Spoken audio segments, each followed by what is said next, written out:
When you picture an ideal American family from the past, what do you see?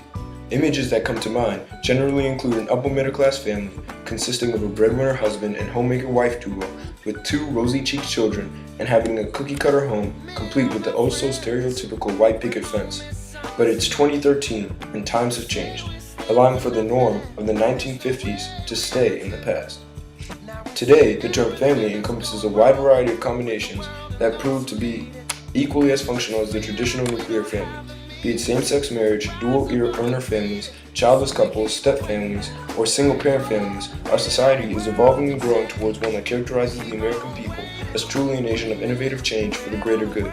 Not only is being a single mother much more common today than it was 50 years ago, it's becoming a normality rather than an exception to the rule. Data released in the U.S. Census Bureau states that 1 in 4 children are currently being raised by a single parent, with an 80% likelihood of that parent being female. Evenly spread out over all ethnicities, the rate of single motherhood is skyrocketing, taking a dramatic leap of an 80% increase since 1980, and it's not just happening in America either. Everywhere around the globe is accepting the transition from the classic two-parent family structure towards one that suits the changing needs of families in our society. However, age does not play a major role in the probability of a woman giving birth outside of marriage, as demonstrated by a 2011 study on the social characteristics of single mothers. The vast majority of these women fall in the 20 to 40-year-old range, with 62% of women between those ages giving birth out of wedlock. The main causes of the spike in single motherhood are due to both an increase in pregnancies conceived out of wedlock as well as a drop in overall marriage rates, which has been severely decreasing as of late because of a widespread desire to delay marriage until one's late 20s or early 30s. Other contributing factors that account for a rise in single motherhood include divorce, widowing, unplanned pregnancy, and feminist ideals. On average, single mothers make up the majority of breadwinning moms in the workplace at a grand total of 63%, which is almost twice the amount of married mothers that provide the primary source of financial support for their families. Who do you live with at home? Mother, father, my sister, my grandmother, and dad. My mom, my dad, my little brother, and my older sister. Parents and my siblings. My mom and my brother. My mother, my father, and my brother. Both of my parents, my mom and my dad. Both my parents and my sister. Both of my parents. I live with my mom and dad. Mother and my father. Just my mom and my sister. That's my mother. My mother. My dad and my stepmom. Do your parents expect you to go to college? Yeah. Yes, they do. Yeah. Yes. Yes. Yeah. Yeah. Yeah. Not in case I get a scholarship. No. Yeah, I graduated with a master's 2 years ago. I have a master's in education, secondary education. Yeah. What have your parents done to prepare you for college? Nothing really. They told me to research. Enrolling me in public school and making sure I maintain a high grade point average. Me to school. They have encouraged me throughout my life to do well in school and take APs and just study for the PSAT and all that jazz. And we're visiting colleges right now, so. They've sent us to school to make sure we keep grades that are above average. They've kind of set me up with a good life. They've sent me to good schools, so I've always been set pretty well. Well, they make me take a lot of college classes in school, and then they've made me start saving for college. They've pushed me to take classes like SAT prep and also college courses. They want for me to go to college. Not at all. No, not a lot. No. We had a trust fund set up for us, tutors in high school, one-to-one contact with teachers. The contemporary views of parents.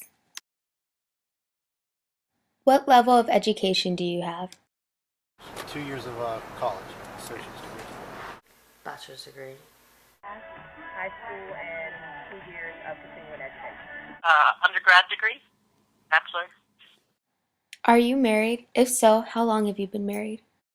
I'm married for 15 years. No, divorced. I am married now. Yeah. 9 years. How many children do you have? When did you have them? got 3, and I've started in 2002, and had our last one in 2008. 2. 2002, 2003. I had them when I was 18 and 23. The oldest I had in 1990, the second in 1995, and the third in 2002. Do you expect your children to go to college? Not forcefully, but yes, if they want to. Absolutely. Yes. What level of education do you hope that your children obtain? At least high school. Well, I'll say the minimum level I would hope would be a master's. I would expect for them to actually go to college and get a degree. Undergraduate is my minimum requirement. Anything past that is fine. It's on them. What have you done to prepare your children for college? Just savings bonds and just saving accounts. We've talked about college. We've talked about the expectation that they're going to college. We visited a couple campuses, and one of them was taking a class on a campus. My oldest one has a trust fund to my ex-husband that I contribute to years ago, and my youngest one just starting to put a few dollars to the side and flex with him working and everything. I just made sure they had that they maintained their grades and were respectful and were involved in other activities aside from just their academics. Statistics have shown that the number of households headed by single mothers has increased. Do you think it is more socially acceptable now to be a single mother than it was in the past? Absolutely. Absolutely. I mean, I think society has adapted pretty much to everything. Well, both my parents are still married, 43 years this year, so. Most of my friends are married. Most of my family, aunts and uncles are married. My cousins, most of them are married. I'm like one of the few, one of 3 that I know of single families, single parent. Yes, I would say that it's not common in our culture. So it's actually looked down upon. I want to say it's more acceptable now. Back then it wasn't. It was more shunned because most families are supposed to be together when they have kids and things of that nature. Oh, absolutely. I'd say so, yeah. No, I don't think it's social. Social now to be a single mother. I think it still takes 2 to raise kids. do you think it is more socially acceptable because the numbers are increasing or vice versa? I think just this year, just the volume, the divorce rates, and just the sheer volume is making it be more acceptable. Everybody can relate to it because there's more of them. Now I want to say it's more of a society and a celebrity thing because a lot of celebrities have just their kids and it's just them. A lot of them aren't married, so I kind of almost see it as they're accepting it that way. I think it's more socially acceptable because the numbers are increasing. I think it's more acceptable because there's actually a lot of cases these days. Oh. You got deadbeat kind of dads that don't like taking care of their kids. Do you think being raised by a single parent has an effect on a child's success? No, well, positive or negatively, yes, both ways, I'm sure, absolutely. I'm sure. No, I don't think it'll affect their success. It may even push them to strive a little harder.